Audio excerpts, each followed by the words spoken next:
All right, welcome back to The Explainer. Today, we've got a massive, honestly pretty ambitious task ahead of us. We are taking a sprawling 19-hour Python API development masterclass by Sanjeev Thiagarajan, and we're condensing all those core concepts into a single, high-level blueprint. So if you've ever found yourself wondering what actually goes into building a bulletproof social media backend from scratch, well, you're in the right place. We're going to skip past the endless walls of code and look straight at the architectural decisions that make modern web services actually tick.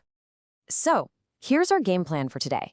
We'll start with the API tech stack, move into the isolated workshop setup, then we're mastering CRUD operations, writing your first endpoints, and finally wrapping up with bulletproof testing and validation.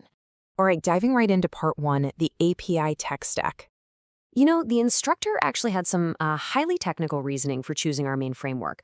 Yeah, he picked the modern FastAPI framework over older heavyweights like Django or Flask, basically entirely because of the absolutely magnificent mustache of its creator, Sebastian Ramirez. I mean, honestly, it is a glorious mustache. But jokes aside, bucking the traditional framework choices here is actually rooted in some serious engineering advantages. Because beyond the facial hair, the actual technical merits of this stack are completely undeniable. FastAPI is literally what it sounds like. It's incredibly fast, not just in raw server performance, but in how quickly you, the developer, can actually spin up new endpoints. Plus, it has automatic documentation generation. That is a total game changer. You don't have to manually update your docs every single time you tweak a route. Now, to store all our social media data, the source material pairs this with Postgres, an absolute powerhouse of a relational database, because who doesn't love elephants, right? And we tie it all together with SQL Alchemy, which is the standard object relational mapper, or ORM. Basically, it acts as the ultimate translator between our Python code and the SQL database. Moving right along to phase 2, the isolated workshop setup. Now, I know it is super tempting to just crack open your terminal and install all your tools globally right onto your machine's main operating system. But let's take a second. Why is that actually a terrible idea? Just imagine the absolute chaos if Project 1 strictly needs FastAPI version 1, but then next month you boot up Project 2 and it absolutely requires version 2.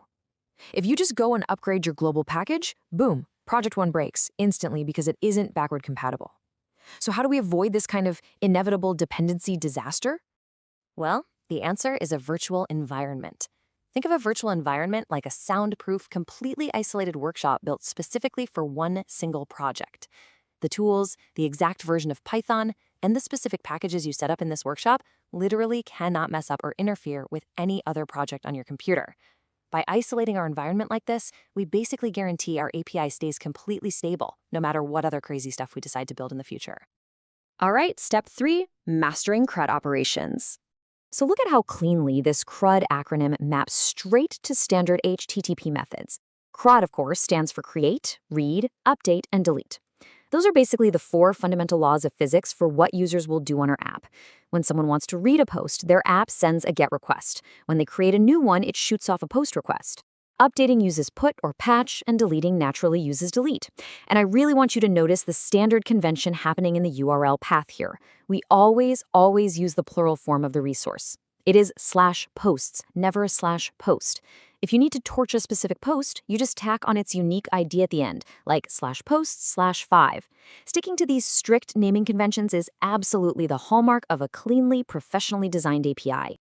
Which perfectly brings us to part 4, writing your first endpoints. So an endpoint in FastAPI really follows this precise, kind of elegant 3-step dance. Step 1 is the decorator. That's that little @ symbol hovering above your code that magically links a specific web URL and HTTP method straight to a Python function. Then, step 2 is the path parameter. This pulls dynamic variables right out of the URL, like finding a specific post ID. And finally, step 3 is the standard Python function itself. That's where the magic happens. It runs your custom logic, queries the database, and spits back the response in the universal language of APIs, JSON data. But wait, what actually happens when things go wrong? Let's say your beautifully crafted API expects a post ID to be a number, but some buggy front-end client, or even a malicious user, decides to send a string of random letters instead. Well, your server's going to immediately throw a 422 unprocessable entity error. The data they sent just doesn't fit the required shape. Now, trying to catch and deal with all of these edge cases manually would be a literal nightmare, and that introduces our next hero. Enter the Pydantic schema. I always like to think of Pydantic schemas as those strict, totally unyielding bouncers outside an exclusive nightclub. You tell the bouncer exactly what you want up front. Hey, I need a post title that is a string and a published status that has to be a Boolean. If a client rolls up and tries to hand over an integer for the title, the pedantic bouncer instantly rejects them at the door, sends back that 422 error, and keeps that messy, unvalidated data from ever even touching your core application logic. It strictly enforces a rock-solid contract between the front end and the back end. Okay, our final architectural phase, part 5, bulletproof testing and validation. Now, especially early on, you might be super tempted to just type your API's local URL directly into Google Chrome and hit enter. But browsers are actually highly limited for this. They basically default entirely to GET requests. You can't just easily use a standard web browser to build a POST request packed with custom JSON data to test out your post creation logic. And that is exactly why pro developers rely on tools like Postman. Postman is an API client built for surgical testing precision. It lets you explicitly construct HTTP packets, assign the exact method you need, inject authorization headers, and embed raw JSON payloads so you can rigorously stress test the whole shebang before it ever goes live. So we've built an incredible, highly structured API. By using tools like Postman, you've created posts and stored them in local Python memory arrays. And it works perfectly. But here is the critical catch. Because those arrays exist strictly in the server's temporary memory, the second that server crashes or needs a restart, every single post you just made vanishes completely into thin air. We are perfectly primed for our next major evolution. Your blueprint is drawn, your endpoints are secure, but are you actually ready to persist your data against real-world chaos using proper database engineering? Well, that is a big question for our next explainer.